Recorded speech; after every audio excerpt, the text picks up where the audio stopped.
اللہ پاک فرماتا ہے من یتق اللہ یجعل لہ مخرجا. آپ نے پھر تفسیروں سے پڑھنا، میں اشارہ کر کہتا جو اللہ کہتا جو مجھ سے ڈریں گے، میرا حکم مانیں گے اور گناہوں سے بچیں گے، وہ سمجھتے ہیں مصیبتوں میں پڑے رہیں گے، بھوکے مریں گے، معاشی تنگیاں آئیں گی. بالکل غلط بات ہے. یہ تنگیاں نیکوں کو بھی آئیں گی، وہ الگ بات ہے، وہ اللہ تعالیٰ کی مرضی ہے، مگر مومن کے لیے یہ چیزیں کوئی بری چیز نہیں. بہت آرام 3 چیزیں سہارا دیتی ہیں. ایک یہ کہ اللہ تعالیٰ میرے حالات سے آگاہ ہے. جس کو اللہ کے علم مطلق کا یقین نہیں نا، وہ نہیں جانتا کہ جو جہان چلا رہا ہے اس کو سارے حالات کی خبر ہے. جو سمجھے مصیبت یار آ گئی پتہ نہیں، اللہ کو پتہ ہی نہیں، تو ڈپریشن نہیں کا شکار نہیں ہونا تو اور کیا ہوگا. جو مانے کہ اگر ذرہ بھی یہاں حرکت کر رہا ہے تو کائنات کا مالک جانتا کہ یہ ہو رہا ہے. اس وقت یہ مصیبت میں ہو خوشحالی، پہلے تو یہ مانے کہ اللہ تعالیٰ سارے حالات سے آگاہ اور باخبر ہے. اس کے بغیر تو ایمان ہی بالکل شان نہیں. دوسری بات یہ مانے کہ وہ اللہ حکیم ہے، پاگل نہیں ہے، بیوقوف نہیں ہے، نادان نہیں ہے.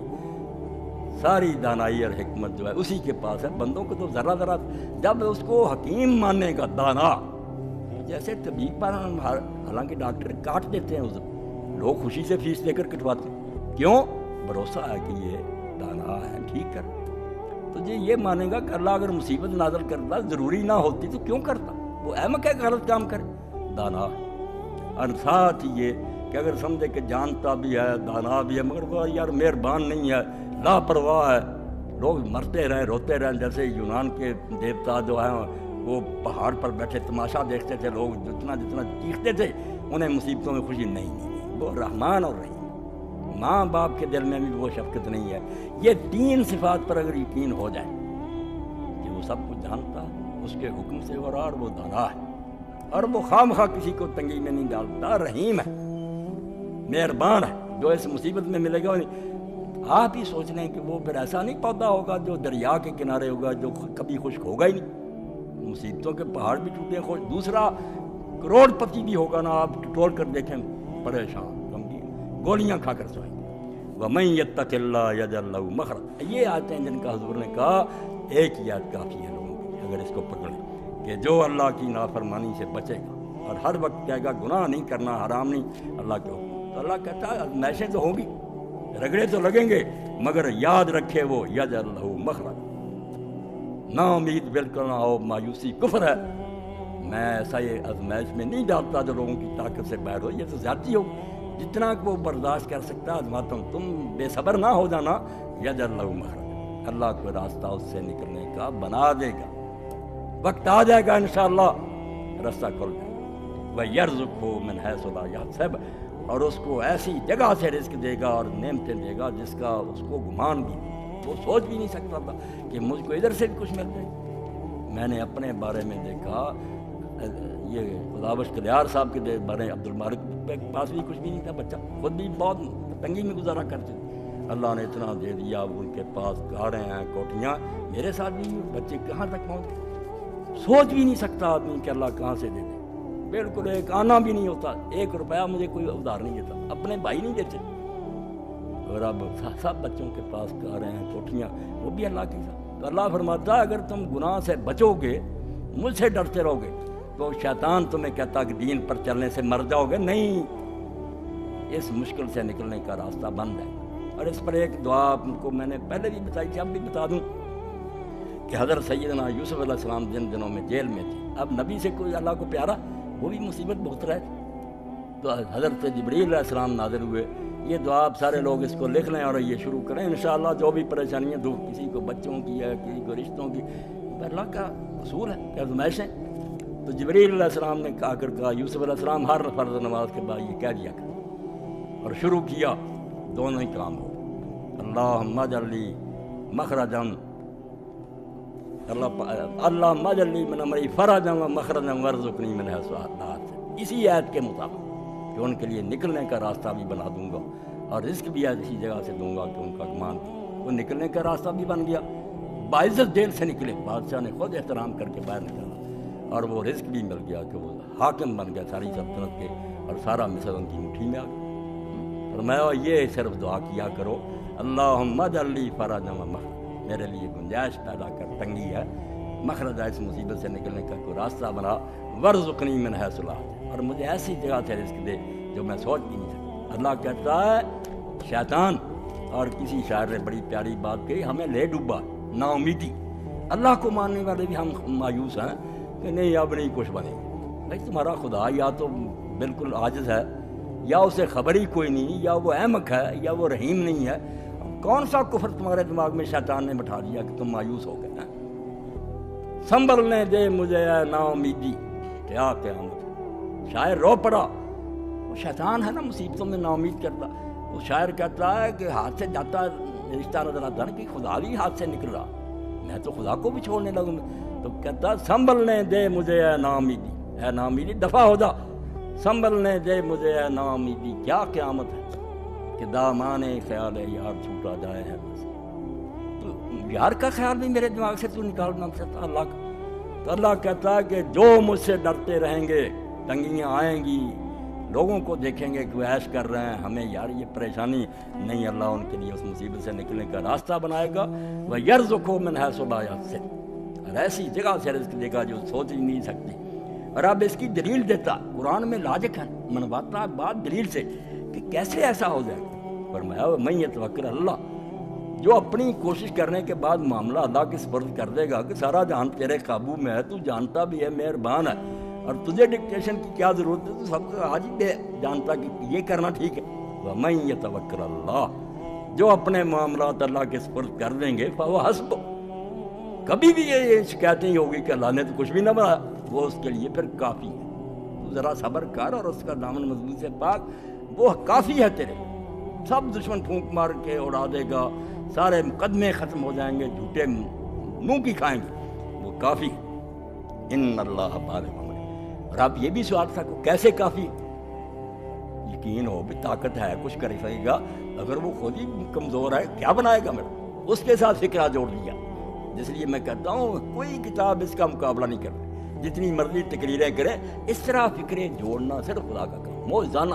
ان اللہ بالغ امرہ، جب اس کے سپرد کر دے گا نا کہ جو میرے بس میں تھا وہ میں نے کر دیا، اب تو میری بس ہے، تو اس لیے کافی ہے۔ ان اللہ بالغ امرہ، وہ جو کرنا چاہتا ہے وہ کر لیتا ہے، سارا اقتدار ہے اس کے پاس ہے، اس کی طاقت، اس کا حکم جو ہے وہ پورا ہو کر رہتا ہے، وہ کمزور ہے، وہ کر نہیں سکتا، جو کرنا چاہتا ہے وہ کر چھوڑتا۔ اور اسی موقع پر مفسرین نے واقعہ لکھا کہ حضرت عوف ابن مالک ایک صحابی تھے، سالم ان کا بیٹا تھا، کافر اس کو گرفتار کر کے لے گئے۔ اب ماں اور باپ دونوں کے دل کا ٹکڑا تھا، پہاڑ گر گیا مصیبت۔ تو حضرت عوف حضور کی خدمت میں آئے اور بتایا کہ رسول اللہ کافر پکڑ کر بیٹے کو لے گئے، خدا معلوم کس حال میں ہے، زندہ یا مردہ، میں اور اس کی ماں روتے رہتے۔ حضور نے فرمایا تو اللہ سے ڈر، صبر کر، اور تم دونوں جو ہے نا میرے بھائی بہن، استغفار کی، لا حول ولا قوت الا باللہ کی کثرت کرو۔ میری بہن کو بھی بتا دینا، آپ بھی یہ دونوں پڑھنا شروع کرو کہ تیرے سوا اللہ نہ کوئی مصیبت کو ٹال سکتا ہے، نہ کوئی کسی کو فائدہ پہنچے، لا حول ولا قوت۔ اور اسی لیے حضور نے ایک سفر میں کہا کہ لوگوں تم سمجھنا چاہتے ہو مجھ سے کہ عرش کا خزانہ کیا، وہ مخفی خزانہ ٹریل جو اللہ کے پہلوؤں نے کہا، فرمایا لا حول ولا قوت۔ یہ آخری بات ہے، لا حول، کسی تکلیف کو ٹالا نہیں جا سکتا، ولا قوہ، نہ کسی فائدے کو ہم حاصل کرنے کی پاور رکھتے ہیں الا باللہ۔ یہ دونوں کام اللہ کی طرف سے وہ مدد کرے گا۔ انہوں نے شروع کیا تو اچانک وہ بیٹھے ہوئے تھے گھر میں، تو دروازہ جو تھا کھٹکھٹایا گیا۔ جب دروازہ کھولا تو سالم کھڑا تھا اور اونٹ تھا اس کے پاس، انہی کافروں کا اونٹ اس کو مل گیا جس پر وہ بھاگ کر آیا۔ بیٹا بھی آ گیا، وہ اونٹ بھی جاتا۔ انہوں نے حضور کو جا کر بتایا کہ اللہ کے حضور وہ تو وظیفہ شروع کیا تھا، بچہ بھی آ گیا، مال اب اونٹ کا کیا کریں؟ اور میں حلال ہے، حربی ہیں ہماری، ان کے ساتھ جنگ ہے، ان کا مال ہر طریقے سے رہا۔ تو اللہ نے یہ کہا کہ تو کیوں سمجھتا ہے کہ اگر میں نے اللہ کے حوالے کر دیا تو نہیں ہوگا؟ یا تو کہہ دے کہ اللہ کچھ کر ہی نہیں سکتا، ورنہ اگر ان اللہ بالغ امرہ، اللہ اس کو کہتے ہیں جو کرنا چاہتا ہے وہ کر لیتا ہے، اس کے ارادے میں کوئی شے مزاحم نہیں ہو سکتی۔ قد جعل اللہ لکل شیء قدرا۔ اب یہ بھی موتی دیکھیں کیسے ہار جو ہے نا پرویا ہو کہ کب ہوگا یہ کام، سوچتا ہے انسان کو ٹائم۔ فرمایا قد جعل اللہ لکل شیء قدرا، تو مطمئن رہ، اللہ نے بے اندازہ کوئی شے نہیں بنائی کہ اس کی کوئی حد ہی نہیں، کوئی انتہا نہیں، ہر شے کے لیے اس نے ایک میعاد رکھی ہے، ہر شاید پلاننگ کے تحت ہو رہی ہے، وقت ہے، بے صبرا نہ ہو، وقت آ جائے گا اور وقت آنے پر انشاءاللہ جو تو چاہتا ہو جائے گا۔ آرام سے ٹکا رہے، اللہ جو کرنا چاہتا کرے۔ اب میں صرف ترجمہ ہی کر دوں، اس کے آگے بھی پھر اللہ نے کچھ مسائل بیان کر رہے ہیں۔ پھر فرمایا کیسی تسلیاں، اور اسی لیے جو کہ اللہ نے یار سوچنا کتاب اتارنی ساری ایک وقت ہی حضور پاس اتار دی۔ وہ اللہ نے کہا کتاب میں لکھ رہا ہوں تو کیسا کروں نا، یہ کتاب نہیں، یہ سہارا ہے کہ جب ایک تحریک کو لے کر نبی چل رہا، ساتھی جیسے حالات پیش آتے ہیں بیچاروں کو رہنمائی کی، تسلی کی، اسی وقت کوئی پیغام آ جاتا، خوشی ہو جاتی ہے، دل پھول کی طرح کھل جاتے ہیں۔ اللہ پیغام بھیج جاتا کہ گھبرانا نہ، میں تمہارے ساتھ۔ یہ کوئی مسئلوں کی کتاب ہے کہ میں اتار دوں ایک ہی وقت؟ اسی لیے آپ اس میں تکرار دیکھتے ہیں کہ بار بار شاید دہرائی گئی مگر نئے رنگ میں۔ تو اللہ تعالیٰ نے پھر فرمایا وَمَن يَتَّقِ اللَّهَ يَجْعَل لَّهُ مِنْ أَمْرِهِ يُسْرًا، جو اللہ سے ڈریں گے اور دین پر قائم رہیں گے، يَجْعَل لَّهُ مِنْ أَمْرِهِ يُسْرًا، اللہ ان کے کاموں میں آسانی پیدا کر دے گا، یہ مشکل جو ہے دور ہو جائے گی۔ اس کے بعد پھر یہی بات آ گئی، اللہ تعالیٰ نے پھر یہ بات دہرائی سَيَجْعَلُ اللَّهُ بَعْدَ عُسْرٍ يُسْرًا۔ یہاں تنگیاں بھی آتی ہیں، یہ دور بدلتے رہتے ہیں، مگر ساتھ آسانی۔ عرب علماء امت نے کیسا نقطہ نکالا کہ ہم جب سورہ علم نشرہ پڑھتے ہیں، جو انعام ہی حضور کو بیان کیا، ہم نے یہ بھی کیا، اب اس میں کیا آتا؟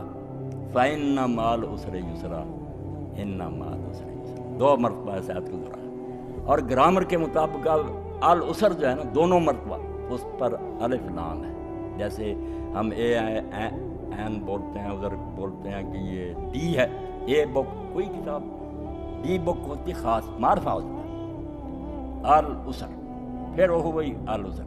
اور یہ قاعدہ ہے ابھی گرامر کا کہ معرفہ اگر دہرایا جائے، پہلے بھی آوے پھر وہ ایک ہی ہوگا، دو نہیں آدمی ہوں گے، وہ وہی رہے گا، معرفہ ہو چکا۔ اس لیے فرمایا مشکل ایک ہی ہے پہلی آیت میں، پھر بھی مشکلیں نہیں زیادہ، مگر یسرن کو نکرہ رکھا، دو زبریں تنوین، تاکہ جنر رہے بات۔ فرمایا مشکلیں بہت تھوڑی ہیں، آسانیاں اس کے ساتھ بہت زیادہ۔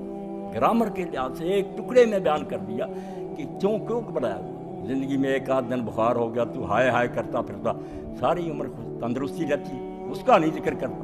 فَإِنَّ مَعَ الْعُسْرِ يُسْرًا، مطمئن ہو جا، تنگی ایک ہی ہے، خوشحالیاں اس کے ساتھ بہت ہیں۔ پھر اِنَّ مَعَ الْعُسْرِ يُسْرًا، اور اِنَّ کے ساتھ ہے، اِنَّ تاکید کے لیے کہ ضرور بضرور سمجھ، پکا ایمان اور یقین رکھ، تو بات ہوگی تھوڑی بہت مگر کچھ بھی بیان نہیں ہو سکتا۔ یقین جانے اللہ، اس کی صفات۔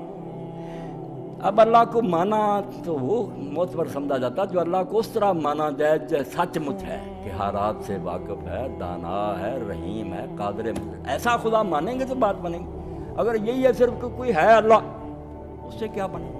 نہ کوئی اثر ہوگا، نہ آپ کو کچھ تسلی ہوگی۔ اسی لیے رسول کریم علیہ السلام نے منیمم یہ بیان کیا کہ اللہ کی شانیں ان گنت ہیں، اور بہت وہ ہیں جو اس نے ہم سے پردے میں رکھی ہیں، مگر 99 بیان کر دی، 99 ایسی بیان کر دی ہیں جیسے پھول ہوں گلاب کے 99 ہار بنا ہوا۔ اللہ کے گلے میں یہ ہار سمجھیں یا اس کے تاج پر یہ موتی سمجھیں، 99 کہ اللہ کے 100 سے ایک کم نام ہیں، ان کو سمجھ لو، تم ان کو ذہن میں رکھو، فرمایا جنت میں داخل ہو۔ 3-4 کی میں نے تشریح کی کہ وہ علیم ہے، حکیم ہے، رحیم ہے، قادر ہے۔ کیسا آپ کو اور مجھ کو مزہ آیا کہ اگر وہ 99 سمجھ میں آ جائیں کہ جس خدا کو ہم مان رہے ہیں اس کی تو یہ شان ہے، پھر مومن اور گھبرائے اور دنیا کی طاقتوں سے کانپے کہ ہمارے پاس ہتھیار نہیں ہیں، وہ سپر پاورز ہے۔ اقبال کہتے ہیں گرب اللہ الصمد دل بستائی، اگر سورہ اخلاص تو پڑھتا ہے اور اللہ الصمد پڑھتا ہے اور اس کو سمجھتا ہے، از حد اسباب بیگم بستائی، پھر سوچتا ہے کہ یہ اسباب نہیں ہے، یہ اسباب سمجھ کہتا ہے۔ سمجھ تو اس کو کہتے ہیں جو کسی سبب کا محتاج نہیں، وہاں کوئی نہیں کہ یہ چیز ہوگی تو یہ ہوگا، یہ چیزیں سب انسانوں کے لیے ہیں۔ جو محتاج اور کمزور ہے وہ سمجھ سارے اسباب سے بالا ہے۔ اس اللہ سے اگر تیرا تعلق ہے تو کسی سبب کے بارے میں پریشان نہ، کچھ بھی نہ ہوگا، اس کے حکم سے ہو جائے گا۔ اب میدان بدر میں آپ دیکھ رہے ہیں رسول اللہ کی ساری رات گزری، آپ نے اپنے لیے کھجوروں کا بنوا لیا ایک چھپر شاخوں کا، عریش، فوج میدان میں، اللہ کا رسول سجدے میں۔ حضرت علی کہتے ہیں جب میں گیا دیکھا حضور سجدے میں رو رہے ہیں، یا حی یا قیوم کہہ رہے ہیں، اور کہتے ہیں اللہ جو میرے بس میں تھا یہ 313 لے آیا، مگر ان کے پاس ہتھیار ہیں، گھوڑے ہیں، 1000 کی فوج ہے، یہ بیچارے نہتے ہیں۔ اب اگر یہ ہلاک ہو گئے تیرے دین کا نام کون لے گا؟ 15 سال کی محنت کے بعد یہ بندے بنے، مدد کرو۔ اتنی عاجزی آپ نے کی کہ کھڑے کھڑے پھر آپ کی چادر مبارک بھی کندھوں سے گر گئی۔ حضرت ابوبکر کو رحم آیا، انہوں نے آپ کو پکڑا کہ اللہ کے رسول بس کریں، اب اللہ آپ کو تنہا نہیں چھوڑے۔ بس یہی وقت تھا کہ جبریل علیہ السلام نازل آؤ، انہوں نے کہا سیہزم الجمع ویولون الدبر، یہ لشکر شکست کھا جائیں گے اور یہ لوگ بھاگ جائیں گے پیٹھ پیر پر۔ صبح ہی آپ نے میدان میں نکل کر چھڑی سے نشان لگا دیا کہ یہاں ابو جہل گرے گا، یہاں عتبہ گرے گا، یہاں شیبہ، اور وہ نامراد وہیں گرے، ایک رائی برابر نہیں ادھر ادھر مرے گے، وہیں گرے جہاں حضور نے بتایا۔ اور 70 کی لاشیں گڑھے میں پھینکی گئیں، اور کنارے کھڑے ہو کر حضور نے کہا کہ دیکھا انجام پھر میری مخالفت کیا ہے، جو میں کہتا تھا حشر یہ ہوگا ہوا۔ حضرت عمر رضی اللہ عنہ نے پوچھا یا رسول اللہ آپ نے بے جان لاشوں سے باتیں کرتے ہیں؟ فرمایا اللہ کی قسم عمر تم سے زیادہ سن رہے ہیں مگر اب جواب نہیں دینے کی، انہیں توفیق بول نہیں سکتے، میرے یہ کلمے نیزوں کی طرح ان پر دل پر۔ تو اس وقت پھر اللہ کے رسول نے ایک مٹھی لی نا، میدان سے ایک مٹھی لی ریت کی، شاہ چربو کہہ کر پھینک، اور قرآن میں بیان آیا ہوا مار میں حیدر میں، جب وہ مٹھی پھینکی تھی تو نے پھینکی تھی، اس مٹھی سے کیا بننا تھا؟ ولیکن اللہ رحمہ، ہاتھ تیرا تھا، کام تو اللہ کر رہا تھا۔ سارے اندھے ہو گئے، قتل ہوئے اور 70 قیدی ہوئے۔ تو اللہ اقبال یہ کہتا کہ یا تو اللہ حصہ مت نہ مان کہ اللہ کو اسباب کی ضرورت نہیں، تو یا پھر یہ سوچیں چھوڑ دے کہ یہ ہوگا یہ ہوگا، یہ سارے شیطان کے ڈراوے ہیں۔ تو اللہ کا نام لے کر مجد الثانی کی طرح اٹھ کھڑا ہو، کام وہ خود ہی کرے۔ تو اللہ توفیق دے ہم اس کتاب کی قدر کریں، اس رسول کی قدر کریں جس سے نہ اعلیٰ کتاب اللہ نے اتاری، نہ اس سے بڑا کوئی رسول آیا، نہ آئے گا۔ اب ایسی 2 نعمتیں جن کے بارے میں امام کہتے ہیں جعفر الصادق کہ اللہ کھانے پینے کا نہیں پوچھے گا، یہ کوئی بات نہیں، کھانے پینے کے لیے دیا تو دینا ہی تھا بندوں کو، پوچھے گا ان 2 نعمتوں کا، قرآن جیسی کتاب، محمد صلی اللہ علیہ وسلم جیسا رسول دیا، تم نے ان کا کیا حق